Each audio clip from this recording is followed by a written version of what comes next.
태극신검이해를 시작하겠습니다. 대부분의 인간들은 자기에게 적합한 것에 몰두하며 살지는 못합니다. 오히려 자기에게 운명적으로 주어진 책임을 다하기 위해 자신을 자신에게 주어진 위치에 맞게 개조하여 살아갑니다. 대부분의 인간들은 자기에게 주어진 자질을 찾아서 그러한 자질을 개발하며 살아가기 어렵죠. 삶에 대한 책임이 있기 때문에 그렇죠. 사회라는 곳이 특정 개인을 위해 모든 것을 배려해 줄 정도로 너그럽지 않습니다.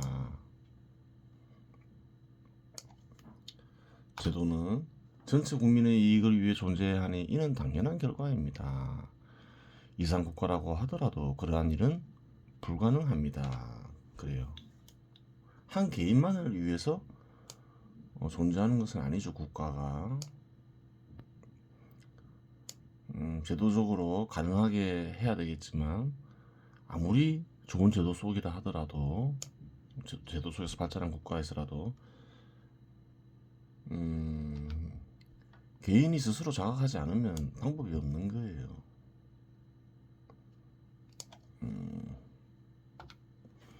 이상 국가에서는 그리 될 수 있게 사회구조적 조건을 만들어주는 것이지 특정 개인의 욕망 달성을 위해 이상 국가가 존재하는 것은 아닙니다. 이상 국가에서는 이 문제를 교육을 통해 해결합니다. 초등, 중등 과정은 보편적인 지를 획득하며 자신의 자질을 찾습니다. 그리고 자질에 적합한 직업들에서 요구하는 지식도 교육합니다. 일정 기간이 지나면 기계인은 자신의 자질과 자신의 자질에 적합한 직업을 찾을 수 있게 됩니다. 그리고 고등 과정에서는 특정한 분야에 필요한 지를 깊이 있게 탐구할 수 있는 형식을 갖춥니다. 인구 정책과 더불어 교육 정책을 병행하여 진행한다면 어느 정도 목적을 한 발 달성할 수 있습니다. 하지만 어떤 사회이건 자신의 장점이 되는 자질을 무시하고 특정한 직업을 선망하여 그릇된 길을 가려고 하는 학생들이 존재하기 마련입니다. 학생들만 있는 건 아니죠. 많은 사람들이 그릇된 길을 가죠. 하지만 교육 과정에서 시험이라는 제도로 이는 어느 정도 보완할 수 있습니다. 여러 차례 시험을 통해 자신이 추구하는 바가 성공하기 어렵다는 것을 알게 되면 자신에게 맞는 길을 찾으려 할 것입니다. 그럼에도 불구하고 끝까지 자신이 원하는 것만 하겠다는 인간들이 반드시 존재하는데 자신의 자질은 고려하지 않고 하고 싶은 것만 하려고 하는 인간들도 있죠. 이러한 인간들은 절대자의 뜻에 맡길 수밖에 없다고 하겠습니다. 지니는 것에 관한 것은 이 정도만 다루더라도 이상국가의 불변 형식을 탐구하는 데 무리가 없습니다. 이번에는 이름에 대해 살펴보도록 하겠습니다. 이름을 지니다 라는 관점에서 보면 지님 하나밖에 없는 것으로 볼 수 있으나 인간들은 지님과 이름을 분리합니다. 구별합니다. 그렇죠.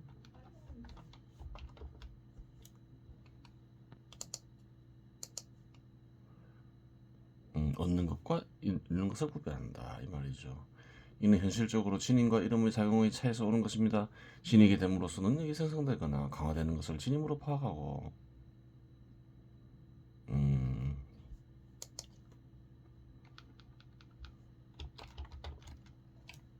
그렇죠. 얻음으로써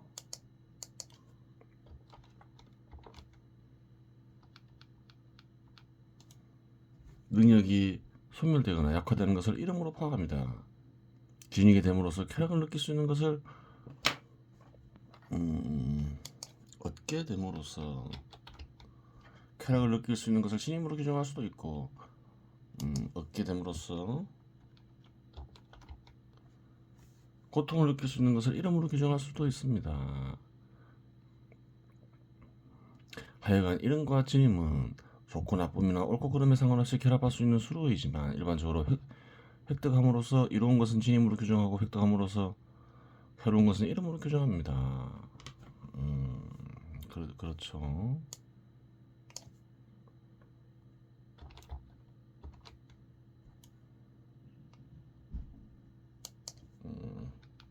가치 판단이 개입되어 있다 그렇게 얘기하고 있는 거죠. 현실적으로 두 가지 경우에 이렇다고 표현합니다.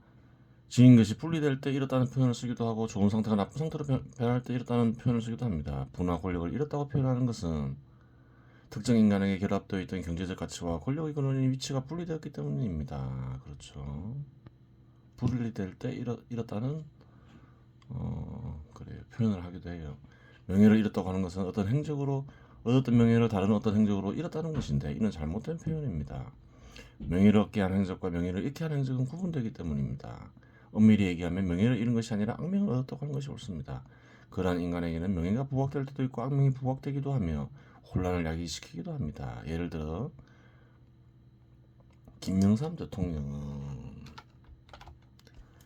민주정치의 실현 과정에서 명예를 얻었는데 IMF 사태로 인해 악명 역시 얻었습니다. 그리하여 민주정치 제도의 중요성이 사회적으로 부각될 시에는 존경할 만한 인간으로 조명받지만 경제의 양적 성장의 중요성이 사회적으로 부각될 시에는 경매를 받게 됩니다.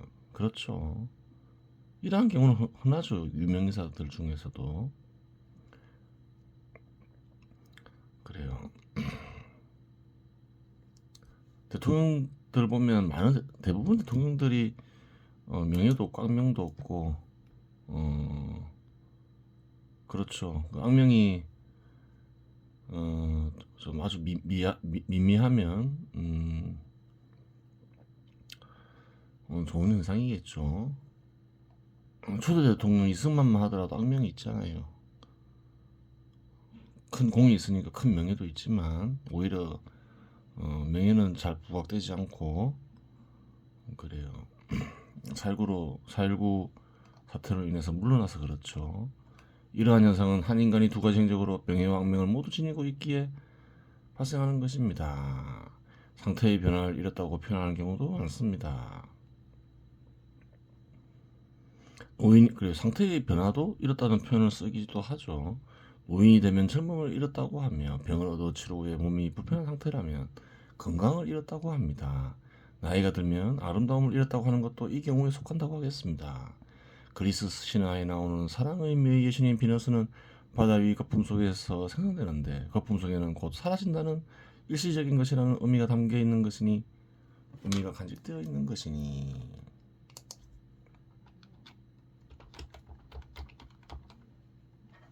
상태의 변화를 인지하고 비너스 신화가 창조된 것이라고 보아야 합니다. 거품 속에서 태어나죠. 아름다운 여인, 또 멋진 잘생긴 남성, 이런 미는 어떤 건가요? 인생에서 젊을 때 잠시 나타나는 거죠. 거품은 잠시 나타났다가 사라지잖아요. 그러니까 신화 속에도 그래요. 어떤 뜻이 간직되어 있다는 거죠. 신화 속에도 깊은 사유의 흔적이 발견될 수가 있어요.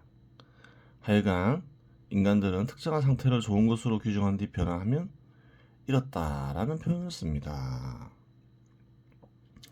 이름도 활동의 여부에 따라 선천적인 이름과 후천적인 이름으로 분류할 수 있습니다. 젊음을 잃고 건강을 잃고 생명을 잃는 것, 지인의 불행과 사망으로 평상심을 잃는 것과 같은 것은 선천적인 이름으로 규정지을 수 있습니다. 누구나 겪게 되는 거죠. 안 겪을 수가 없는 거죠. 또한 사회적 구조나 사회적 구조의 변화로 인해 분화, 권력, 위치를 잃을 수도 있는데 이 역시 개인의 활동과 무관하게 발생하는 것이니 선천적인 이름으로 규정지을 수 있습니다. 어떤 사회의 변동에 의해서 분화, 권력, 위치를 잃을 수도 있어요. 그건 선천적이겠죠. 자기의 활동과 무관하잖아요. 반면에 활동의 결과 분화, 권력, 위치를 잃는 것은 후천적인 이름으로 규정지을 수 있습니다. 후천적으로 분화, 권력, 위치를 잃을 수 있는데 이는 불행한 일입니다. 사업에 실패하거나 사기를 당하여 부를 잃을 수도 있고 방탕하게 살다가 부를 잃을 수도 있습니다. 공직자들이 사리사욕을 추구하거나 업무를 제대로 수행하지 못하여 공직을 잃음으로써 권력을 잃는 경우도 존재합니다. 사적 영역에서의 경우 소속된 집단의 목적과 다른 행동 혹은 사리사욕을 위한 행동을 함으로써 위치를 잃을 수도 있습니다. 사적 영역에서도 마찬가지죠. 집단의 목적에 반하는 행동 혹은 사리사욕을 위한 행동, 횡령을 한다거나 그러면 위치를 잃을 수 있죠. 하지만 그릇된 행동을 하였으니 그에 대한 대가를 치르는 것이 정의에 합당하지만 분화, 권력, 위치를 잃게 되면 그 인간의 가족들은 생계 위협을 받으니 심각한 문제가 아닐 수 없습니다. 따라서 그릇된 행동의 규정은 엄격하고 객관적이어야 함을 알 수 있습니다. 자의적으로 규정해서도 안 되고 감정에 입각해 규정해서도 안 될 것입니다. 이러한 이유로 이상국가에서는 분화 권력 위치의 이름은 정의와 연관되어질 때 법의 영역에서 다루게 됩니다. 그래요. 법적으로 엄격해야 된다는 거예요. 함부로 분화 권력 위치를 박탈해서는 안 되겠죠. 생계가 달려 있으니까 개인적으로나 가족의 생계가 달려 있으니까 선천적으로 병들고 사망하고 나이가 들어 직업을 상실하는 부분을 이상국가라고 해서 어찌할 수 있는 것은 없습니다. 그렇겠죠. 또한 죄를 지어 대가를 치르는 과정에서 분화 권력 위치를 잃는 것은 당연하고 마땅히 그래야 하는 것이니 이 역시 어찌할 수 없습니다. 하지만 개인의 활동과 무관하게 사회적 구조나 구조의 변화에 의해 분화 권력 위치를 잃는 것은 어떤 인간의 생존에 영향을 미친다는 점에서 조치를 취하지 않을 수 없습니다. 이 부분은 뒤에서 별도로 다루도록 하겠습니다. 그래요. 어찌할 수 없는 것이기는 하지만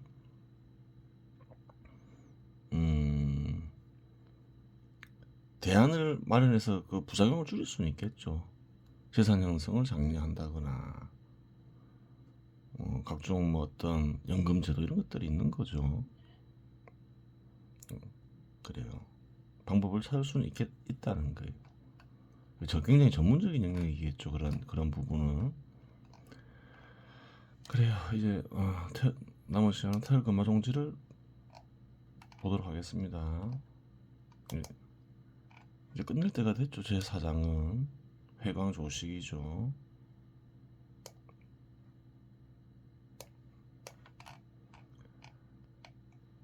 청자청기무성 듣는다는 것은 소리 없는 소리를 듣는 것을 가리킨다. 소리 없는 소리를 들을 수는 없죠. 비유적 표현이죠.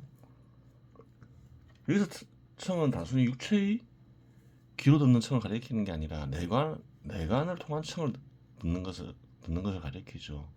내청이라고 하죠. 내관에는 내청과 내시가 있다. 얘기를 했어요. 소리 없는 소리는 늑스 작용이 거친 소리, 어의 소리를 가리키죠. 어떤가는 신의 소리. 시자시기 무형. 본다는 것은 여기서 본다는 것은 육신의 눈으로 보는 것을 가리키는 건 아니죠. 형태 없는 형태를 보는 것이다. 형태 없는 형태를 볼 수는 없잖아요. 뭔가요? 어떤가는 신이 만들어내는 형태를 보는 것이다. 그 말이겠죠. 목불외시.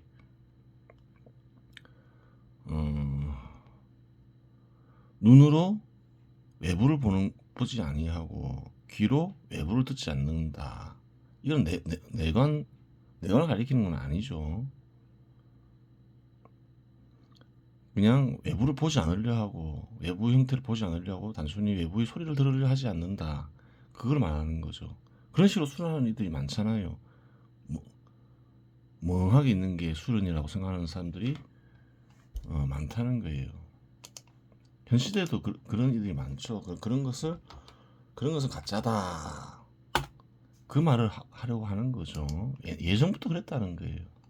뭐 그냥 숨쉬기 운동이나 하면서 뭔가 있는 것처럼 보이지만 이렇게 멍하게 있는 것은 내관이 아니다.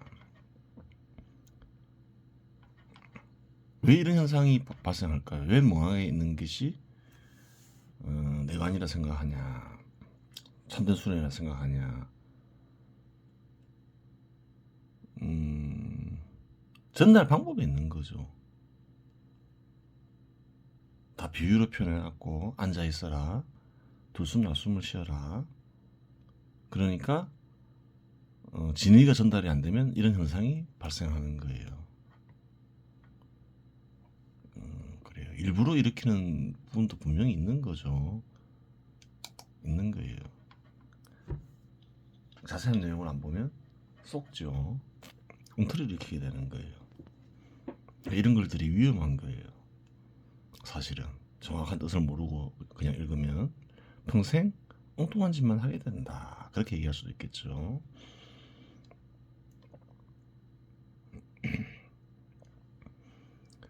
그냥 뭐 그저 뭐 안 보려 하고 그저 안 들으려 한다. 아무것도 안 떠오르게 하려고 한다. 멍 때리려 한다. 이 말이죠. 즉 폐이욕 내치. 그러면 다쳐서 안으로 달리기만 한다. 안으로 달려가면 아무것도 나타나지 않는다. 이 말이죠. 마음에 드러나는 것은 아무것도 없다. 어떤가 하는 신의 마음을 드러내는 방법은 아무것도 보려 하지 않고 아무것도 들으려 하지 않는 것이 아니다. 이 말을 하고 있는 거죠. 말이 되게 어렵죠. 다 비유적 표현이죠. 유내시 내청 즉 우불내치. 오로지 안으로 보고 오로지 안으로 듣는 것만 들어야만 안으로 달려 숨지 않는다. 그래요. 뭐가 숨지 않는다는 건가요? 어떤가는 신의 마음을 가리키죠. 이중불혼침의. 그래요. 내가 내청을 해야만 어떤가는 신의 마음이 숨지 않고 중이 된다. 중이 되어 멍한 상태인 혼침에 빠지지 않는다. 이러지 않는다.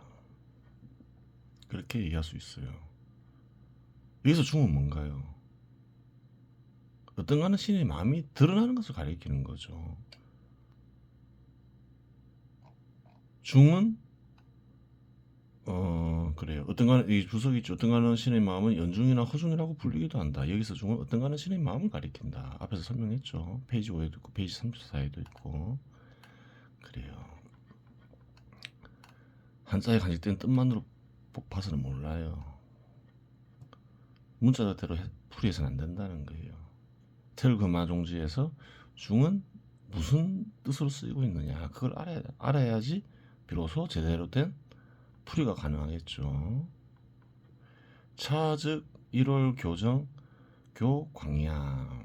이것이 해와 달의 정이 교접하는 것이고, 해와 달은 뭔가요? 해는 어떤 장소인데, 해는 표상의 세계, 월은 관념의 세계로 볼 수 있겠죠. 그 속에는 그것을 잊게 하는 씨앗이 있다는 거예요. 정전한 난자로 볼 수 있겠죠. 이야기식품을 교접하는 것으로 비유하고 있는 거죠.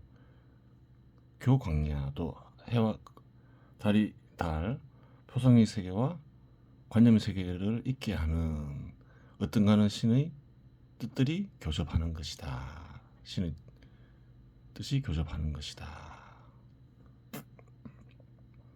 그래요. 남녀의 어떤 섹스와 비슷하다. 그렇죠. 그것을 그렇게 얘기하고 있는 거죠. 참뜻. 안으로 듣는다는 것은 넋의 작용이 거친 소리를 듣는 것이고, 안으로 본다는 것은 넋의 작용이 거친 형태를 보는 것이다. 안으로 보고 안으로 듣는다고 하니 눈길을 닫고 아무것도 보지 않고 아무것도 듣지 않는 것으로 생각하기 쉬운데, 그러면 마음에 떠오르는 것은 아무것도 없게 된다. 그런 것이 아니다. 이렇게 얘기하는 거죠. 오로지 안으로 보고 안으로 들어야 아무것도 떠오르지 않는 상태에서 벗어나 어떤가는 신의 마음에 이르러 멍한 상태의 온침에서 벗어난다. 이것이 표상과 관념을 잊게 하는 씨앗이 서로 교접하는 방식이고, 표상과 관념에 감추어진 어떤가는 신의 뜻이 서로 교접하는 방식이다. 그래요.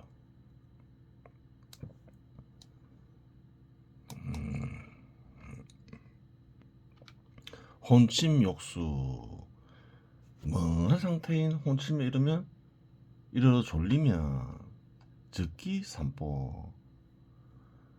즉시 일어나 산보를 해라. 그렇죠. 멍해진다. 욕망에 사로잡힌다. 그러면 일단 생각을 접어라. 그리고 머리가 맑아질 때까지 산보를 해라. 그래요. 멍한 상태가 멍한 상태인데 약간 멍한 상태면 이렇게 해도 이렇게 하면 되겠죠. 신청 제자. 신이 맑아지면 앉아라. 머리가 어지럽다. 멍해진다. 그것은 마음에서 어떤가는 신의 활동이 어, 장애를 일으켰다는 거죠. 어떤가는 신의 활동을 정상으로 돌려라. 그렇게 얘기하는 거예요. 그래요. 을의 다른 말로 하면 을의 활동을 정상으로 돌려라. 그렇게 얘기하고 있죠. 청신 유가 자일 주향 위묘. 맑은 새벽에 여가를 내어 향 한 개가 탈 정도로 앉아 있으면 어떤가는 신이 마음을 드러내는 수련을 하면 이렇게 얘기할 수 있겠죠. 위묘 효과가 있다, 묘하다, 묘해진다 효과가 있다 이 말이죠.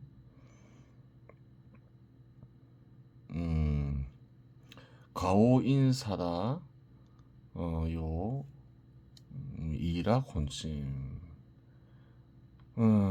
낮에는 사람 일이 많아. 세상 사람들은 삶을 살아가죠. 그럼 세상에 시달리죠. 그러면 어지럽죠. 어지럽기 때문에 쉽게 어떻게 된다 하나요? 멍한 상태인 혼침에 빠진다. 그러니 맑은 새벽에 그래요. 틈을 내서 수련해라 이 말이겠죠. 연nhập 불필 한정 일주양. 뭐 그렇다고 해서 하지만 또한 반드시 뭐 그렇게 해야 되는 것은 아니다. 대부분 사람들이 세상사에 시달리죠. 주로 젊을 때 그렇죠. 그럼 나이가 들면 그 자식 다 키우고 뭐 그러면 현 시대에서는 세상사에 부담을 들 수가 있겠죠. 뭐 그런 사람은 꼭 새벽에 할 필요는 없겠죠. 하루 종일 해도 되는 거죠. 그래요. 그래요. 지효재현 방아. 단지 모든 인연을 내려놓기만 하면 된다. 내려놓고서 정자 편시 조용히 앉아 있으면 된다. 조용히 앉아 있는다는 것은 비유적 표현이죠. 넋의 작용을 거치고 어리 작용을 일으키는 걸 가리키죠. 조용하다는 것은 정이 간직되는 뜻은 넋의 작용을 거치라는 말인 거죠. 그렇게 되는 거예요. 넋의 작용이 거친 상태를 조용하다 이렇게 얘기하는 거지, 아무것도 떠오르지 않는 것을 조용하다 이렇게 얘기하는 게 아니에요. 그렇게 이해하기 쉽죠. 참 뜻을 모르면. 구구 편유 입두 오래도록 그리하면 머리 뭐 들어오는 게 있다. 뭐가 들어오냐? 뭐 어떤 간에 신이 들어오겠죠. 어떤 간에 신의 뜻이나 그걸 가리키겠죠. 불락 혼침의 그러면 멍한 상태인 혼침에 빠지지 않는다. 그래요. 회광 조식에 대해서 다 살펴봤죠. 멍한 상태에 빠진다. 그러면 그게 가벼운 증상이면 산보를 하면 되고, 아주 어지럽다. 그러면 어떻게 해야 될까요? 졸음에서 깨어나려고 애쓸 필요 없어요. 그냥 푹 자면 돼요. 푹 자면 어리 활동이 정상으로 돌아오죠. 그래서 여기 꼭 산보도 있지만 새벽에 수련하는 말도 있잖아요. 맑은 새벽에 수련해라. 그래요.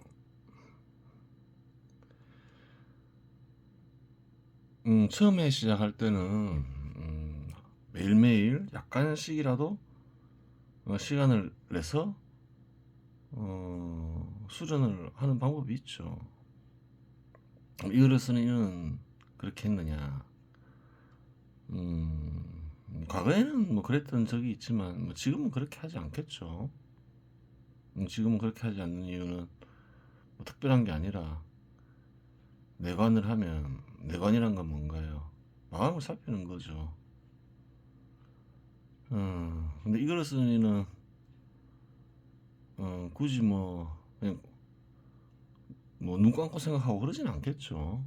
이미 뭐 태극신검도 있고 그래요. 태극신검은 뭔가요? 이거를 쓰는 이의 마음이겠죠. 그냥 이렇게 눈 감고 생각하는 게 아니라 그냥 다 써놨으니까 그냥 보면 되겠죠. 마음을 살피는 거죠.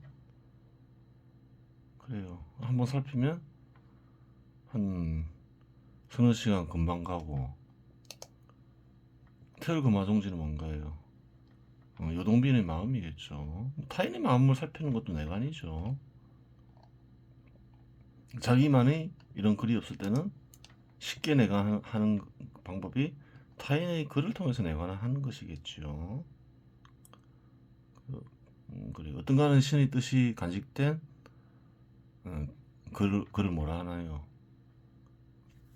뭐 그림도 될 수도 있겠죠. 그것을 외단이라고 하죠. 외단을 통해서 보통 수련을 하죠. 이렇게 자기만의 마음이 표시가 되지 않는 이상은 달리 방법이 있는 건 아니에요. 스스로 떠올리기는 어렵잖아요. 그래요. 많은 시간이 걸리겠죠. 이런 자기 마음을 통해서 수련하려면 그렇게 되는 거예요. 그래요.